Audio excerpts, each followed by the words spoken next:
Hello friends, I am doctor Gaurav Sharma. Piles free life में आपका स्वागत है। मैं आपको पाइल्स और उससे जुड़ी हुई जो बीमारियां हैं उनके बारे में बताता हूँ, बीच बीच में बताता रहता हूँ और जो है इनसे संबंधित पोस्ट भी मैं अपने YouTube channel piles free life में डालता हूँ। कुछ चीज़ ऐसी होती हैं जो जैसे कि मान लो पाइल्स है ही नहीं है और व्यक्ति उसको पाइल समझता है, तो उसी कड़ी में हम आज बात करेंगे प्रोलैप्स रेक्टम। प्रोलैप्स रेक्टम, जिसको कि हिंदी में गुदभ्रंश भी कहा जाता है, यह एक बहुत ही भयानक बीमारी की श्रेणी में आती है और आधुनिक चिकित्सा पद्धति में इसका इलाज लगभग है नहीं है। आयुर्वेद में है, लेकिन विशेषज्ञ चिकित्सक की निगरानी में और जो है विशेष दवाओं के द्वारा इसको ठीक किया जा सकता है। तो मैंने आपको बताया प्रोलैप्स रेक्टम, तो आइए जानते हैं प्रोलैप्स रेक्टम होता क्या है। प्रोलैप्स मतलब निकलना या खिंचना या बाहर की तरफ जाना, और रेक्टम मतलब गुदा। तो प्रोलैप्स रेक्टम का मतलब हुआ कि गुदा का बाहर की तरफ निकलना। जब हम शौच के लिए प्रेशर लगाते हैं उस समय अधिक प्रेशर लगाने की वजह से या बार बार प्रेशर लगाने की वजह से हमारा जो गुदा द्वार है वो प्रेशर के साथ साथ पूरा का पूरा बाहर आ जाता है, तो उसको प्रोलैप्स रेक्टम कहा जाता है। तो वो कैसे बाहर आता है, मतलब जो व्यक्ति समझता है कि वो पाइल्स है, वास्तविकता में पाइल्स नहीं होता। ये हमारा रेक्टम है जिसको हम एनल बाहर की तरफ उसको एनल बोलते हैं, और ये हमारा रेक्टम अंदर ये जो है हमारा गुदा रहता है जिसमें ये हमारा मल एकत्रित रहता है। मान लो ये हमारा मल का पाउच है, ये यहाँ पर एकत्रित है। अब हम प्रेशर लगाते हैं तो थोड़ा सा इसमें आगे पीछे की तरफ खिंचाव होता है इसमें, लेकिन जब ये समस्या मतलब प्रोलैप्स रेक्टम में तब्दील हो जाती है तो उस समय क्या होता है कि ये हमारा गुदा का एरिया है जहाँ पर मल एकत्रित हो रहा है, तो ये गुदा का एरिया पूरा का पूरा ऐसा बाहर आ जाता है। हमारे जो गुदा द्वार का मुख रहता है उसके साथ बाहर आ जाता है। तो ये वैसे यहाँ रहना चाहिए, लेकिन अधिक प्रेशर लगाने की वजह से मान लो कोई रबड़ है, हम उसको खींचते हैं लूज हो जाती है वो। तो इसी तरह से ये हमारे गुदा द्वार के और उसके आसपास की जो मांसपेशियाँ रहती हैं उनमें जो है खिंचाव होकर और वो लूज हो जाती हैं, और फिर हम थोड़ा बहुत भी जोर लगाते हैं, एक समय ऐसा आता है जो थोड़ा बहुत भी जोर लगाते हैं तो जो है वो बाहर आ जाती है और फिर अपने आप अंदर चला जाता है, फिर बाहर आ जाता है, फिर अंदर चला जाता है। तो यह बीमारी एक ऐसी बीमारी है जिसमें किसी तरह की सर्जरी कारगर नहीं है, और जो है इसको हम आयुर्वेदिक के क्षार सूत्र नहीं, क्षार कर्म के द्वारा पूरी तरह से ठीक कर सकते हैं। उसमें एक लंबा अवधि का ट्रीटमेंट होता है और विशेषज्ञ डॉक्टर की निगरानी में किया जाता है उसको। यह बीमारी एक ऐसी बीमारी है प्रोलैप्स रेक्टम जिसमें व्यक्ति सोचता है कि यार ये कुछ बाहर आ रहा हो सकता है पाइल्स हो, जबकि वास्तविकता में वो पाइल्स नहीं होता है।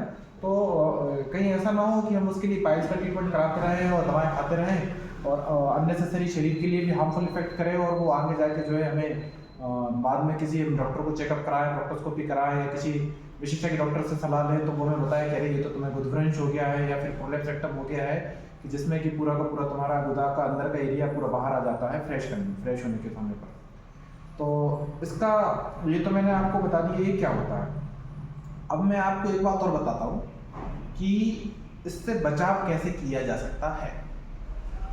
हमें से बहुत से लोग ऐसे रहते हैं कि जो फ्रेश होने के लिए जाते हैं और बहुत देर तक बैठे रहते हैं, 10 मिनट 15 मिनट 20 मिनट। तो ये एक गलत प्रक्रिया है बहुत लंबे समय तक बैठना। जब भी हमें फ्रेश होने का मन करे हम जाएं, 2-5 मिनट बैठें, जो हमारा मल फीकल मीटर बाहर आता है उतना आने दें, उसके बाद अननेसेसरी बाहर की तरफ जोर ना लगाएं। बाहर की तरफ जोर लगाने की वजह से ही ये प्रोलैप्स रेक्टम की दुविधा बनती है और यह बीमारी एक विकराल रूप ले लेती है।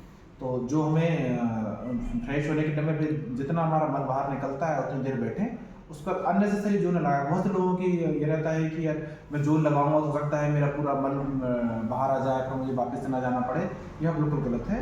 यदि हम बार बार जोर लगाएंगे तो कुछ सालों बाद, महीनों बाद नहीं, कुछ सालों बाद यह एक हमें बड़ी बीमारी जिसको प्रोलैप्स रेक्टम कहा जाता है, एक उभर कर आएगी और उससे फिर बचाव का तरीका कोई नहीं रहेगा और दवा भी उसमें कोई कारगर नहीं रहती है, क्योंकि वो मांसपेशियाँ ढीली हो जाती हैं। बहुत लंबे महीनों की प्रक्रिया रहती है, क्षारक्रम में उसमें दवाएं लगाते हैं बार बार, जिससे कि मांसपेशियाँ जो है वो टाइट हों।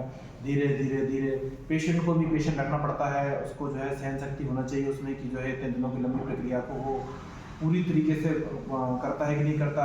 कुछ मरीज मैंने देखे हैं ऐसे रहते हैं कि जो है प्रोलैप्स रेक्टम में, अरे डॉक्टर साहब मुझे तो आराम ही नहीं हो रहा, मैं तो परेशान हो गया, मैंने तो दुनिया भर के डॉक्टरों को दिखा लिया, मैंने तो भोपाल, इंदौर, मुंबई सब में दिखा लिया, डॉक्टरों ने मना कर दिया, सब ट्रीटमेंट करते हैं लेकिन मुझे कोई फ़ायदा नहीं होता, ऐसी बातें करते हैं पेशेंट। उसका कारण ये है कि वो जिसको भी उन्होंने दिखाया है पेशेंट ने डॉक्टरों को, उन्होंने सिर्फ उसको बढ़ने से रोकने की दवाएं दी हैं, ना कि ऐसी दवाएं दी हैं कि जो वो वापस आने की, जो उसका रेक्टम का बाहर आने का है वो सही हो जाए।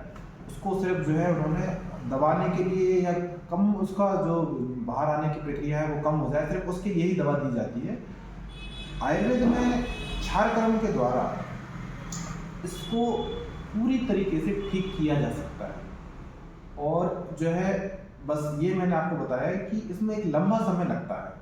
तो हमारे आसपास या फिर आपको या आपके आसपास किसी को भी इस तरह की समस्या है जिसमें ऐसा एक छोटे से जामफल, या जिसको हम बोलते हैं जामफल बोलते हैं, जिसको एक दूसरा पर्यायवाची इसका भी है, तो उसके जैसे छोटे जामफल के जैसा एक पूरा का पूरा एरिया बाहर आता है, उसको प्रोलैप्स रेक्टम कहा जाता है। और जो एक बेल जैसा एरिया बाहर आते हैं उनको मोस्टली जो है पाइल्स कहा जाता है। पाइल्स का साइज कहीं बड़ा और छोटा हो सकता है और जो है हमेशा देखा जाता है कि प्रोलैप्स रेक्टम का साइज काफ़ी बेल से काफ़ी बड़ा होता है, जामफल जैसा, या हम एक छोटे अनार या छोटे एप्पल जैसा या सेवफल जैसा बोल सकते हैं, उस जैसा होता है।